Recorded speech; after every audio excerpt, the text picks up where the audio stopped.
ముగిసిన ఎమ్మెల్సీ ఎన్నికల నామినేషన్లు రేపు స్క్రూటినీ, వచ్చే నెల 14న పోలింగ్.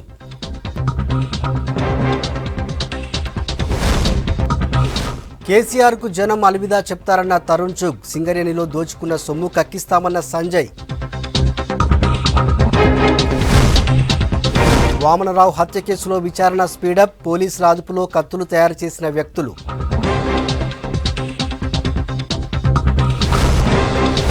రేపటి నుంచి మినీ మేడారం జాతర ప్రారంభం, అమ్మవార్ల దర్శనానికి ముందే పోటెత్తిన భక్తులు.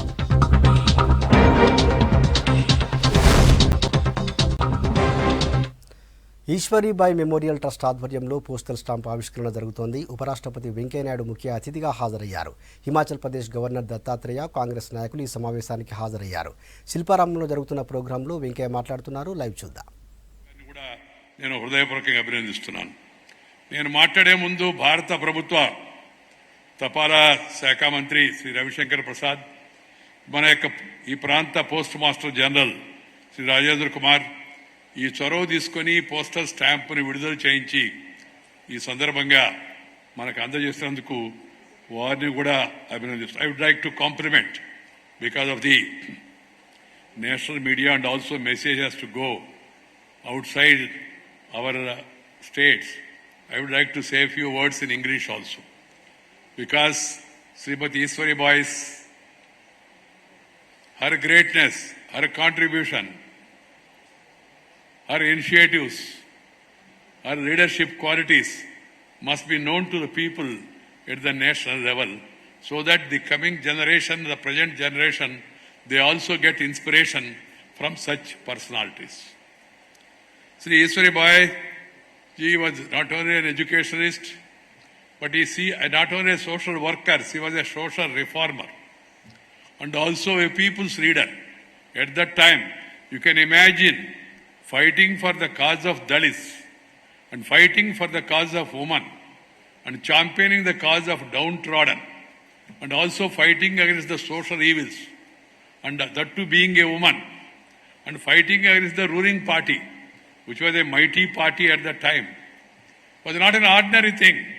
She was such a ferocious lady who could stand the might of the ruling party and, as was just explained, question the chief minister and the ruling party on larger issues of public interest, particularly issues concerning the downtrodden and the poorer section of the society. Getting elected as a corporator and also a member of Legislative Assembly for 2 terms, that too not from a main political party. You know, Republican Party was a small party comparatively, though ideas were noble, but size was small, and she could represent that party twice, and she could become not only leader of the party at the state level, she could also lead the party at the national level. Those days, very few people were there. I remember during my younger days, one B.V. Ramanaya used to be there from Amalapuram. And there is one B.V. Chennaya from my place, Nellur. These were the names mostly heard about the Republican Party leadership. But she led it from the front. And she came to Assembly. There is no issue where she has not championed the cause of the people without any fear. She used to fight the might of the ruling party at that time. She comes from an ordinary family. ఒక సాధారణ మహిళగా, సాధారణ గృహిణిగా జీవితాన్ని ప్రారంభించి ఉపాధ్యాయురాలుగా, సామాజిక సంస్కర్తగా, కార్పొరేటర్గా, శాసనసభ్యులుగా 4 దశాబ్దాల పాటు 4 decades ఆమె సాగించినట్టు యొక్క ప్రజా జీవిత ప్రస్థానం ఈనాటి యువతరానికి స్ఫూర్తిదాయకం కావాలి. The idea of releasing the special stamp is not to please the family of Ishwaribai or Srimati Geeta Reddy. The idea of bringing out a stamp is to give inspiration to the present generation so that they can recollect the sacrifices and the struggles she has led at that time. That is the purpose of this memorial stamp. When we hold meetings and also speak high about the leaders, the idea is not to please few, but to inspire the present generation, to recall the sacrifices or the agitations and the movements those people led at that time, and particularly for the emancipation of women. Those days, women's awareness movements were not strong at that time. Now, of course, they are gaining strength. And also the championing the cause of Dalits, that also at that time, during those period, and then becoming their representative and becoming popular as a popular legislator is no ordinary achievement of this great lady. So that's why I say the younger generation must draw spirit from her life and for her contribution. ఆమె జీవితం వ్యధ నుంచి మొదలై విజయగాథ, నాటి సామాజిక పరిస్థితులు, సమాజంలో వెళ్లూరుకున్న మూఢనమ్మకాలు, అప్పుడు వివక్షల మధ్య ఆమె ఒక వ్యక్తిగా, ఆ తర్వాత శక్తిగా ఎదగడం వెనక ఉన్న ఆత్మవిశ్వాసం, సిద్ధాంత నిబద్ధత. రాజకీయాల్లో సిద్ధాంత నిబద్ధత చాలా ముఖ్యం. ఆ రోజుల్లో అధికారానికి అంత దూరంలో, ఆమడ దూరంలో ఊహించలేదు. అయినప్పటికీ కూడా ఆమె పోరాటం, అధికారం కోసం ఆరాటం కాదు, ఒక ప్రజా సమస్యలపై పోరాటం చేసి పేరెన్నికగన్నటువంటి యొక్క వ్యక్తి. దానికి కారణం ఒకటి ఆత్మవిశ్వాసం, రెండు సిద్ధాంత నిబద్ధత, మూడు ప్రజాసేవ పట్ల ఆసక్తి, అనురక్తి. ఆ అనురక్తిని అభివ్యక్తీకరించే పద్ధతి కూడా ఆమెకు అదే ప్రత్యేకత అని చెప్పవచ్చు. ఉపాధ్యాయులుగా సొంత కాళ్ళపై నిలబడమే కాక హైదరాబాద్ మురికివాడలో పిల్లలు, మహిళల మధ్య ఆరోగ్యం, హెల్త్, వసతి, అలాగే సంక్షేమాల కోసం కృషి చేయడం అప్పుడే ఆమె ప్రారంభించింది.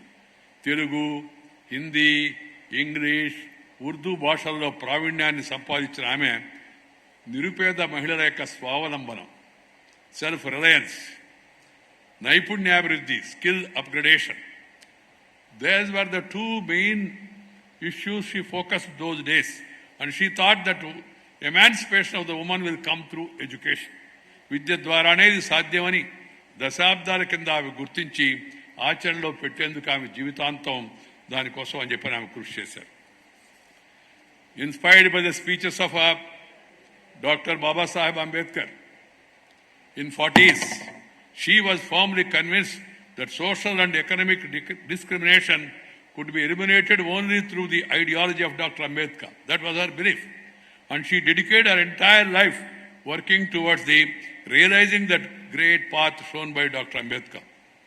General Secretary of Republican Party initially, later as the national president, she worked extensively against discrimination, as also against atrocities on members of the scheduled caste, scheduled tribe, and also women at that time.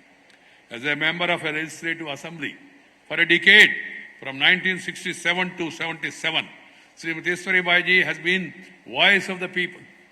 As an opposition leader, she constantly advocated the cause of children, NGOs, teachers, agriculture laborers, and the scheduled caste and scheduled tribe.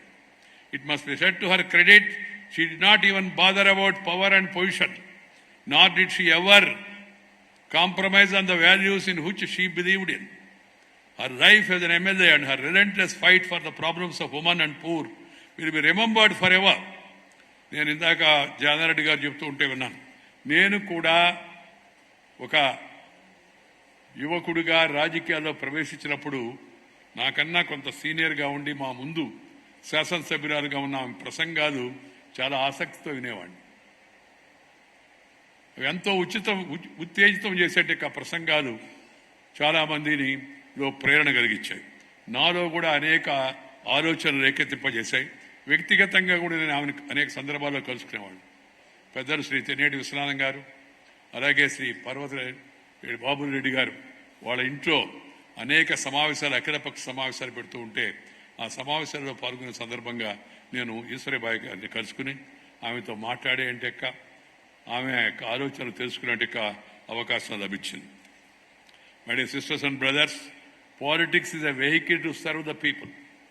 and bring about a socio-economic transformation in society. In the politics, those days, politics, journalism, medical profession were all treated as a mission, pious mission, not for commission. They never used to give any remission or do any omission and do it with passion. That was the greatness of the leaders. We, the present generation, the youngsters, particularly the youth, they must draw inspiration from the people and enter politics with a missionary zeal and work for the welfare of the people without compromise, and see to it that all the policies of the governments of parties, they reach the people without dilution or deviation. That should be the aim of the people who join politics. But unfortunately, there has been a gradual decline in values and all-round deterioration in standards in all professions, including politics. It's a matter of concern for all of us. And now, we must see to it that this declining trend has to be arrested at the earliest. Sooner the better. India is the largest parliamentary democracy in the world. We should feel very proud about this. పట్టభద్రుల MLC స్థానాలకు నామినేషన్ల ప్రక్రియ ముగిసింది. నల్గొండ, ఖమ్మం, వరంగల్తో పాటు హైదరాబాద్, రంగారెడ్డి, మహబూబ్ నగర్ స్థానాలకు మధ్యాహ్నం 3 గంటల వరకు నామినేషన్లు వేశారు అభ్యర్థులు. వచ్చే నెల 14న ఎన్నికలు జరగనున్నాయి. 2 గ్రాడ్యుయేట్ స్థానాలకు భారీగా నామినేషన్లు దాఖలయ్యాయి. హైదరాబాద్, రంగారెడ్డి, మహబూబ్ నగర్ స్థానానికి నిన్నటి వరకు 59 మంది అభ్యర్థులు మొత్తం 90 సెట్ల నామినేషన్లు దాఖలు చేశారు. ఇవాళ నామినేషన్లు టీడీపీ అభ్యర్థి ఎల్ రమణ, కొందరు స్వతంత్ర అభ్యర్థులు నామినేషన్ వేశారు. నల్గొండ, ఖమ్మం, వరంగల్ స్థానానికి 68 మంది 92 సెట్ల నామినేషన్లు వేశారు. సాయంత్రం వరకు అధికారులు పూర్తి వివరాలు వెల్లడించనున్నారు. రేపు నామినేషన్ల పరిశీలన ఉంటుంది. 26 వరకు నామినేషన్ల ఉపసంహరణకు గడువుంది. మార్చి 14న ఉదయం 8 గంటల నుంచి సాయంత్రం 4 గంటల వరకు పోలింగ్ జరగనుంది. మార్చి 17న 2 గ్రాడ్యుయేట్ స్థానాలకు ఓట్ల లెక్కింపు జరగనుంది.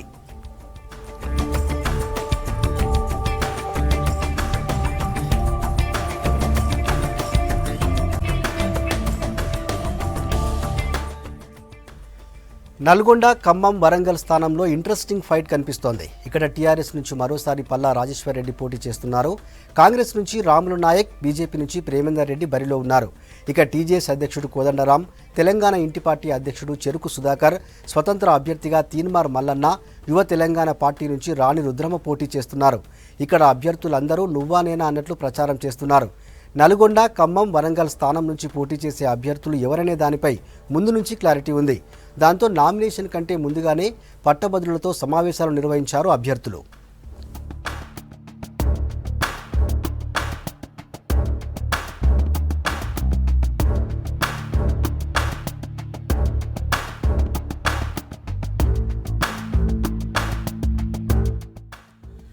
ఇక హైదరాబాద్, రంగారెడ్డి, మహబూబ్ నగర్ గ్రాడ్యుయేట్ స్థానంలోనూ అన్ని పార్టీలు అభ్యర్థులను బరిలోకి దింపాయి. టీఆర్ఎస్ నుంచి పీవీ కుమార్తె వాణీదేవి పోటీ చేస్తున్నారు. ఆమె గెలుపు బాధ్యతను ఎమ్మెల్యేలు, పార్టీ నేతలకు అప్పగించారు సీఎం. ఇక కాంగ్రెస్ నుంచి చిన్నారెడ్డి పోటీ చేస్తున్నారు. బీజేపీ అభ్యర్థిగా సిట్టింగ్ ఎమ్మెల్సీ రామచంద్రరావు మరోసారి బరిలో నిలిచారు. వీళ్లతో పాటు professor Nageshwar, Samala Venu, retired engineer లక్ష్మీనారాయణతో పాటు మరికొంతమంది కూడా పోటీ చేస్తున్నారు. ఇక్కడ రెండోసారి ఎమ్మెల్సీగా గెలవాలని పట్టుగా ఉంది బీజేపీ. రామచంద్రరావు గెలుపు కోసం ఆ పార్టీ నేతలు ఇప్పటికే సమావేశాలు నిర్వహిస్తున్నారు. ఇక స్క్రూటినీ, నామినేషన్ల విత్డ్రా తర్వాత బరిలో ఉన్న అభ్యర్థుల జాబితాపై క్లారిటీ రానుంది.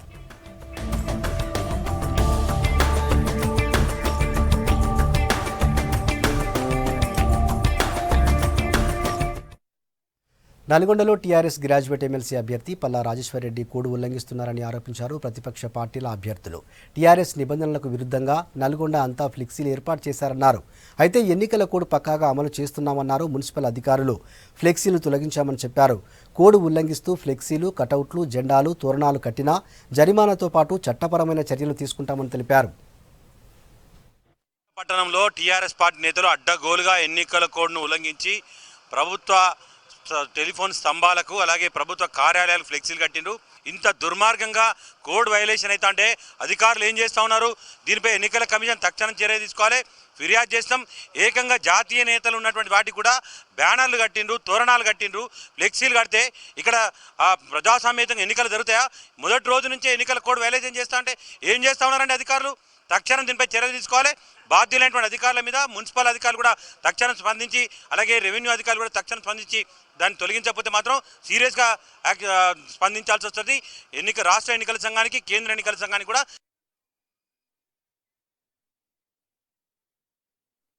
ఎలక్షన్ కమిషన్ ఆదేశాల మేరకు పట్టణంలో నుండి బ్యానర్స్ కానీ, హోర్డింగ్స్ కానీ, అదేవిధంగా ఫ్లెక్సీలు కానీ తొలగిస్తున్నాం. ఆ క్రమంలో నిరంతరం మా సిబ్బంది తొలగిస్తున్నప్పటికీ మరల వివిధ పార్టీల వాళ్ళు హోర్డింగ్స్ నైట్లో పెడుతున్నారు. నిరంతరం మా సిబ్బంది ఇదే పని మీద ఉన్నారు. మేము ఈ పని తొలగించే కార్యక్రమం కొనసాగుతుంది. ఎన్నికల కోడ్ ఉన్నంత వరకు ఎవరు కూడా ఫ్లెక్సీలు కానీ బ్యానర్లు పెట్టొద్దని చెప్పి రాజకీయ పార్టీలకు విజ్ఞప్తి చేస్తూ ఉన్నాం. దయచేసి అందరూ కూడా ఎన్నికలు ప్రశాంతంగా జరగడానికి, నియమావళి అమలు కావడానికి విధిగా మాకు సహకరించాల్సిందిగా కోరుతున్నాం. ఖచ్చితంగా చట్టపరమైన చర్యలు తీసుకుంటాం. వరంగల్, ఖమ్మం, నల్గొండ ఎమ్మెల్సీ నామినేషన్ పూర్తయింది. 68 మంది 92 సెట్ల నామినేషన్లు వేశారు. ఎన్నికల రిటర్నింగ్ అధికారి ప్రశాంత్ జీవన్ పాటిల్కు అందజేశారు. అన్ని పార్టీలు ఎమ్మెల్సీ ఎన్నికలను సవాలుగా తీసుకున్నాయి. ఇక దీనికి సంబంధించి మరిన్ని డీటెయిల్స్ శేఖర్ అందిస్తారు. వరంగల్, ఖమ్మం, నల్గొండ పట్టభద్రుల ఎమ్మెల్సీ ఎన్నికలకు సంబంధించి ఈరోజు కీలక ఘట్టం. నామినేషన్ ప్రక్రియ పూర్తయింది. ఇప్పటి వరకు 68 మంది అభ్యర్థులు 92 సెట్లను దాఖలు చేసినట్లు ఎన్నికల అధికారి చెప్పుకొచ్చాడు.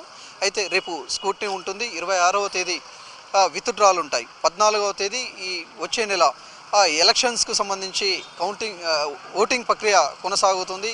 అదేవిధంగా 17వ తేదీ కౌంటింగ్ ప్రక్రియ కొనసాగుతుంది. ఎలక్షన్లను కూడా అధికారులు ఎంత సీరియస్గా తీసుకున్నారో అదేవిధంగా వివిధ పార్టీలకు సంబంధించిన అభ్యర్థులు కూడా అంతే సీరియస్గా తీసుకున్నారు. ఇప్పటికే ఏదైతే నామినేషన్ దాఖలు చేస్తున్నారో నామినేషన్ వేసేటప్పుడే వాళ్ళ బల ప్రదర్శనలు చేయడంతో పాటు అదేవిధంగా వాళ్ళు చేసే పనులు కావచ్చు, చేయబోయే పనులు కావచ్చు, గతంలో చేసిన పనులు కావచ్చు, వాటిని అన్నిటిని కూడా వివరిస్తూ ఓట్లను అభ్యర్థిస్తున్నారు. అయితే అధికార పార్టీ నుంచి పల్లా రాజేశ్వరరెడ్డి, అదేవిధంగా తెలంగాణ ఇంటి పార్టీ నుంచి చెరుకు సుధాకర్, తీన్మార్ మల్లన్న స్వతంత్ర అభ్యర్థిగా, రాణి రుద్రమాదేవి, అదేవిధంగా ప్రొఫెసర్ కోదండరాం, వామపక్షాల అభ్యర్థిగా విజయసారథిరెడ్డి, ఇంకా చాలామంది స్వతంత్ర అభ్యర్థులు కూడా ఇక్కడ పోటీ చేస్తున్నారు. అయితే వాళ్ళకి అవకాశం ఇస్తే ఎలాంటి పనులు చేస్తారని ఓటర్లకు చెప్తూ ఓట్లను అభ్యర్థిస్తున్న పరిస్థితి మాత్రం కనిపిస్తుంది. కెమెరామెన్ కృష్ణతో శేఖర్, V6 న్యూస్, నల్గొండ జిల్లా. నిరుద్యోగుల సమస్యలపై పల్లా రాజేశ్వరరెడ్డి ఏ రోజు మండలిలో మాట్లాడలేదన్నారు గ్రాడ్యుయేట్ ఎమ్మెల్సీ అభ్యర్థి చెరుకు సుధాకర్. పల్లాకు ఓటు వేస్తే తెలంగాణ సమాజానికే ప్రమాదం అన్నారు. టీఆర్ఎస్ అతనికి టికెట్ ఇవ్వడం నీతిమాలిన చర్య అన్నారు. సూర్యాపేట కేంద్రంగా ఎమ్మెల్సీ ఎన్నికల ప్రచారం ప్రారంభించడం సంతోషంగా ఉందన్నారు చెరుకు సుధాకర్.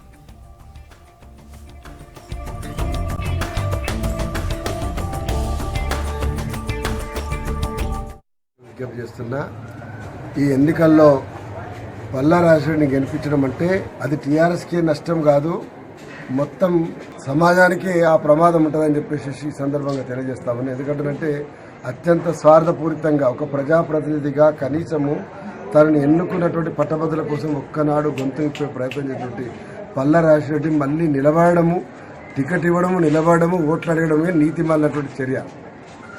డాక్టర్ చెరుకు సుధాకర్ ఎన్నికల్లో 40 ఏళ్ల ప్రజా ఉద్యమ నాయకుడిగా, తెలంగాణ రాష్ట్రం కోసం అనేకసార్లు జైలు పోయినటువంటి వాడుగా, తెలంగాణ రాష్ట్రం వచ్చిన తర్వాత ఈ రాష్ట్రంలో సబ్బండ వర్ణాలకు, జాతులకు అధికారం కావాలి, ఆత్మగౌరవం కావాలి, బంగారు తెలంగాణ అంటే బతుకు తెలంగాణ అని చెప్పిన ఒక నాయకుడిగా ఇవాళ 5 లక్షల మంది పట్టభద్రులు విజ్ఞప్తి చేస్తున్నా. ఒక ఉద్యమ నాయకుడిని గెలిపించుకోవడం ద్వారా శాసన మండలికి ఒక ఉద్యమ స్ఫూర్తిని తెచ్చేటువంటి అవకాశాన్ని ఇవ్వమని చెప్పి విజ్ఞప్తి చేస్తున్నా. ప్రజా సమస్యలపై పోరాడుతున్న బీజేపీ నాయకులపై ప్రభుత్వం అక్రమ కేసులు పెడుతోందన్నారు Warangal, Khammam, Nalgonda graduate BJP MLC అభ్యర్థి ప్రేమేందర్ రెడ్డి. సీఎం కేసీఆర్ ఎన్నికల్లో ఇచ్చిన హామీలలో ఒక్కటి అమలు చేయలేదన్నారు. సిద్దిపేట జిల్లా శ్రీ కుమరవెల్లి మల్లికార్జున స్వామివారిని దర్శించుకొని ప్రత్యేక పూజలు చేశారు. నిరుద్యోగులు, ఉద్యోగులు, ఉపాధ్యాయులు, మేధావులంతా బీజేపీకి మద్దతుగా నిలవాలన్నారు ప్రేమేందర్ రెడ్డి. రాబందుల్లాగా వ్యవహరిస్తున్నారు మీరు చేస్తున్నది ఏంది? మీరు కబ్జాదారులకు, న్యాయవాదులను ఎందుకు చంపేసిండు? ఇవాళ ఎవడైతే అవినీతి చేసిండో, ఎవడైతే అక్రమంగా భూములు చేస్తున్నాడో వానికి వత్తాసు కదా. అక్కడ గుర్రంపోడుల యొక్క గిరిజనుల పక్షాన పోరాటం చేస్తే మమ్మల్ని జైల్లో పెడతావా? గిరిజన రైతులను జైల్లో పెడతావా? నువ్వు కబ్జా కోర్లకు మద్దతు ఇస్తావా? పోలీసులు మీరు అందరు కలిసి నువ్వెవరి పక్షాన వ్యవహరిస్తున్నావు? ఏం వ్యవహరిస్తున్నావు నువ్వు? మమ్మల్ని అంటావా? మేము తప్పక ప్రజలకు విశ్వాసం ఉన్నది కాబట్టి ప్రజలకు పక్షాన మేము వ్యవహరిస్తున్నాం కాబట్టి ఈరోజు మాకు ప్రజలు మద్దతు ఇస్తున్నారు, ఆదరిస్తున్నారు. కానీ నిన్ను చీదరిస్తున్నారు ఇవాళ ప్రజలు. మేము ఒకటే చెప్తున్నాం, నా ఎజెండా ఒకటే, నిరుద్యోగులు ఉద్యోగుల యొక్క యువత యొక్క ఎజెండానే నా ఎజెండా. వాళ్ళ సమస్యల పరిష్కారం కోసమే నేను పోరాటం చేస్తాను. కాబట్టి ఒక అవకాశం మాకు ఇవ్వండి అని నేను విద్యావంతులందరికీ కూడా మనవి చేస్తున్నాను. మమ్మల్ని గెలిపించడం ద్వారా మా యొక్క పనిని ఇంకెక్కువ చేసే విధంగా మాకు బరువు పెట్టండి అని మేము చెప్తున్నాను. ఎమ్మెల్సీగా గెలిపిస్తే ప్రజా సమస్యలపై చట్టసభలో పోరాడతానన్నారు టీడీపీ రాష్ట్ర అధ్యక్షుడు ఎల్ రమణ. అన్ని వర్గాల ప్రజల తరపున పనిచేస్తానన్నారు. పట్టభద్రులు ఆలోచించి ఓటేయాలని కోరారు. హైదరాబాద్, రంగారెడ్డి, మహబూబ్ నగర్ పట్టభద్రుల స్థానం నుంచి టీడీపీ తరపున నామినేషన్ వేశారు రమణ. మహబూబ్ నగర్, రంగారెడ్డి, హైదరాబాద్ పట్టభద్రుల శాసనమండలి యొక్క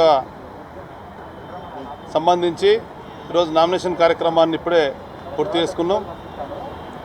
మా జాతీయ అధ్యక్షులు ప్రీతమ చంద్రబాబు నాయుడు గారు టీడీపీ పార్టీ పరంగా బలపరిచినటువంటి వారికి, సహచరులందరికీ, మిత్రులకు ధన్యవాదాలు తెలియజేస్తూ, రాజకీయగతంగా జరిగేటువంటి ఎన్నికలు ఇవి. శాసన మండలికి సంబంధించి అన్ని అంశాల పట్ల, అన్ని వర్గాల పట్ల క్షుణ్ణంగా అవగాహన చేసుకొని, అది విద్యార్థులు, పట్టభద్రులు, నిరుద్యోగులు, విద్యావంతులు, ఉద్యోగం సంబంధించినటువంటి వివిధ వర్గాల సమస్యలను హైదరాబాద్, రంగారెడ్డి, మహబూబ్ నగర్ పట్టభద్రుల స్థానం నుంచి రిటైర్డ్ ఇంజనీర్ లక్ష్మీనారాయణ పోటీ చేస్తున్నారు. స్వతంత్ర అభ్యర్థిగా నామినేషన్ వేసిన ఆయన పట్టభద్రులు ఆశీర్వదించి గెలిపిస్తే నిరుద్యోగుల సమస్యలపై పోరాడతానన్నారు. ప్రాజెక్టుల పేరుతో కేసీఆర్ అవినీతి అక్రమాలకు పాల్పడ్డారని మండిపడ్డారు. సర్కార్ను ప్రశ్నించడానికే తాను ప్రత్యక్ష రాజకీయాల్లోకి వస్తున్నట్లు చెప్పారు. ప్రత్యేకంగా ఈ తెలంగాణ ప్రభుత్వము మనం తెలంగాణ సాధించుకుంది 1200 ఆత్మ బలిదానాల తర్వాత తెలంగాణ వచ్చిన తర్వాత నీళ్లు, నిధులు, నియామకాలనే ఒక సమస్యలతోనే మనం తెలంగాణ సాధించిన తర్వాత ఈ మూడిటి విషయంలో కూడా ప్రభుత్వం విఫలమైంది. నీళ్ళ విషయంలో కూడా 1000 కోట్లు వృధా చేసి దాదాపు కాళేశ్వరం ప్రాజెక్టు 38,000 కోట్లతో అయ్యేది ఈరోజు 1,20,000 కోట్లకు తీసుకురావడం ఉంది. అందులో అక్రమంగా ఒక కాంట్రాక్టుల కొరకే కాళేశ్వరం ప్రాజెక్టును రీజైన్ చేసింది ఈ ప్రభుత్వం. ఇక నియామకాలకు వచ్చేస్తే దాదాపు మనకు ఈ ప్రభుత్వం వచ్చిన తర్వాత మొదటి అసెంబ్లీనే 107,000 ఉద్యోగాలు ప్రభుత్వ ఉద్యోగాలు భర్తీ చేస్తామన్న ఈ ప్రభుత్వము ఇప్పటివరకు కూడా 36,000 మించి ఉద్యోగాలు కూడా భర్తీ చేయలేదు. ఆ విధంగానే ఇప్పుడు నీళ్ళలో ఫెయిల్ అయిపోయింది. అనేక లక్ష కోట్లు ఖర్చు పెట్టి ఇప్పటికి కూడా కొత్తగా సాగు ఒక ఎకరాన్ని కూడా నీళ్ళు ఇవ్వలేదు కాళేశ్వరంలో. దానిలో నిర్దేశించిన సాగుకు 18,25,700 ఎకరాలు ఒక్క ఎకరాన్ని కూడా సాగునీటి ఇవ్వలేదు. కానీ 64,000 కోట్లు ఖర్చు పెట్టడం ఈరోజు కాళేశ్వరంలో. సో ఈ విధంగా చూస్తే ఏంటంటే నిధులు వృధా చేసింది ప్రభుత్వం. అవినీతి అక్రమాలకు సీఎం కేసీఆర్ లెక్కొప్పజెప్పాల్సి వస్తుందన్నారు బీజేపీ రాష్ట్ర వ్యవహారాల ఇన్ఛార్జి తరుణ్ చుగ్. సింగరేణి, టీఆర్ఎస్ కలిసి ప్రజల్ని దోచుకుంటున్నాయని విమర్శించారు. సిర్పూర్, కాగజ్నగర్ పర్యటనకు వచ్చిన ఆయనకు పలు చోట్ల బీజేపీ కార్యకర్తలు స్వాగతం పలికారు. రాష్ట్ర పర్యటనలో బిజీగా ఉన్నారు బీజేపీ రాష్ట్ర వ్యవహారాల ఇన్ఛార్జి Tarun Chugh. BJP core committee సభ్యులు, మాజీ ఎంపీ వివేక్ వెంకటస్వామి మరికొందరు నేతలతో కలిసి ఉదయం హైదరాబాద్ నుంచి కొమరంభీం జిల్లా సిర్పూర్, కాగజ్నగర్ పర్యటనకు ఆయన బయలుదేరారు. కరీంనగర్లోని బీజేపీ రాష్ట్ర అధ్యక్షుడు బండి సంజయ్ నివాసానికి వెళ్లారు. కరీంనగర్ నుంచి సిర్పూర్, కాగజ్నగర్ కు వెళ్తున్న బీజేపీ నేతలకు పెద్దపల్లి జిల్లా కేంద్రంలో ఘన స్వాగతం పలికారు కార్యకర్తలు. దీంతో పెద్దపల్లిలో కొద్దిసేపు ఆగారు తరుణ్ చుగ్, బండి సంజయ్, వివేక్ వెంకటస్వామి.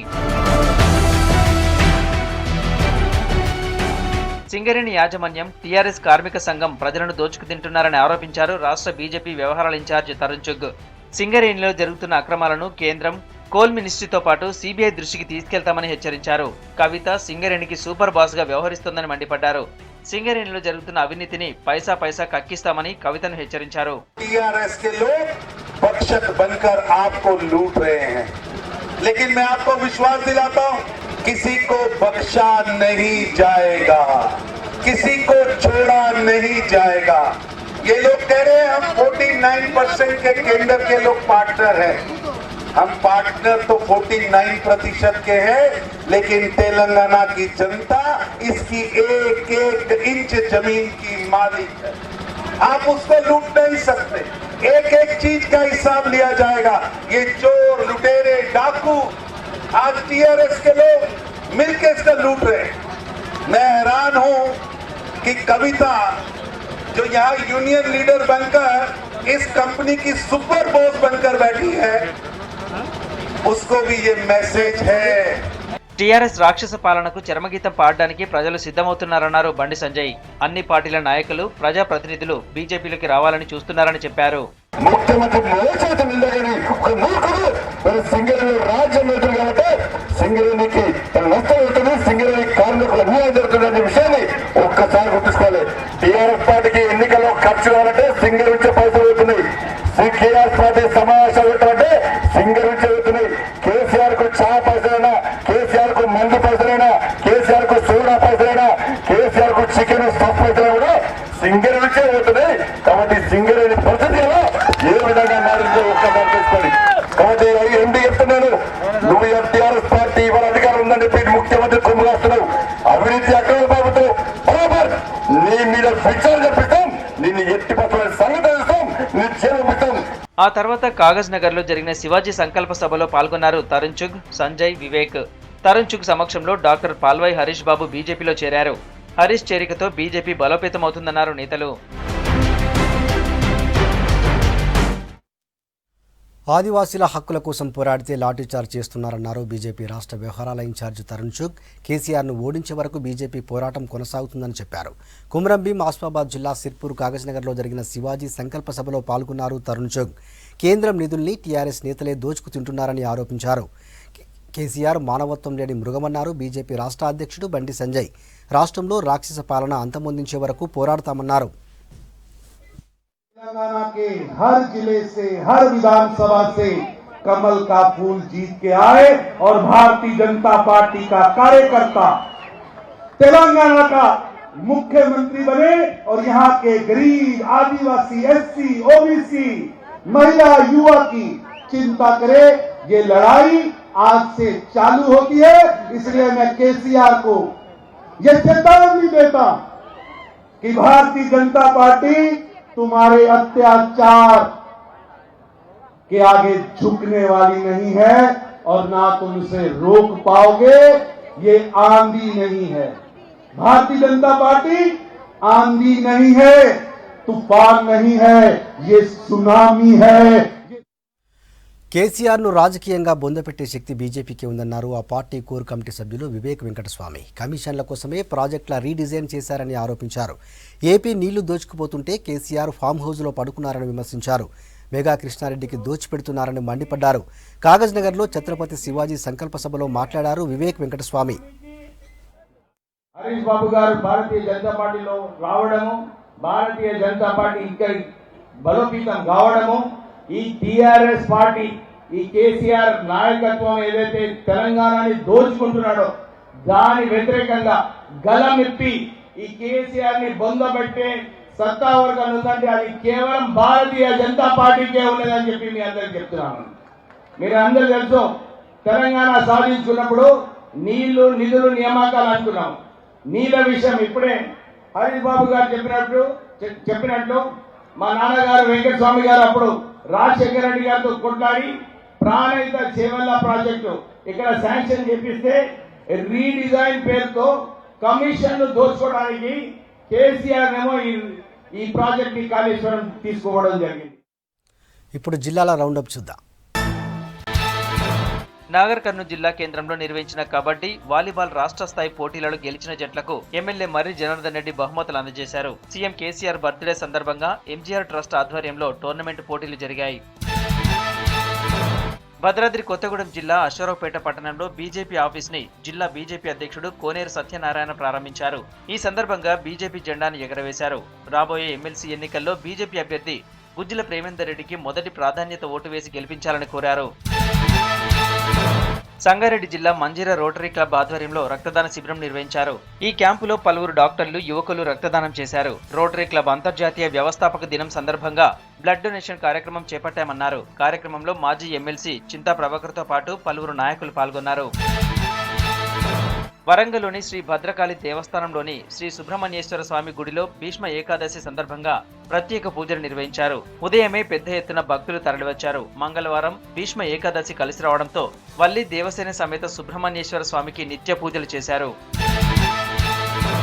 కరీంనగర్ నగరంలోని 9, 24వ డివిజన్లలో టీఆర్ఎస్ సభ్యత్వ నమోదు కార్యక్రమాన్ని చేపట్టారు మేయర్ సునీల్ రావు. డివిజన్ కార్పొరేటర్లతో పాటు స్థానికులకు టీఆర్ఎస్ సభ్యత్వ రసీదులను మేయర్ అందించారు. కాంగ్రెస్, బీజేపీ పార్టీల అధిష్టానాలు ఢిల్లీలో ఉంటే టీఆర్ఎస్ అధిష్టానం హైదరాబాద్ గల్లీలో ఉందన్నారు మేయర్ సునీల్ రావు. రాజన్న సిరిసిల్ల జిల్లా వేములవాడలో మార్చి 10, 11, 12 తేదీల్లో జరిగే మహాశివరాత్రి జాతర ఏర్పాట్లను జిల్లా కలెక్టర్ కృష్ణభాస్కర్ పరిశీలించారు. భక్తులకు ఎలాంటి ఇబ్బందులు లేకుండా తీసుకునే జాగ్రత్తలపై అధికారులతో చర్చించారు. ఆలయ గుడి చెరువు ప్రదేశంలో వాహనాల పార్కింగ్ చేసుకునేందుకు ఏర్పాట్లు చేస్తున్నారు. ఇవి Telangana updates. For more updates keep watching V6 news.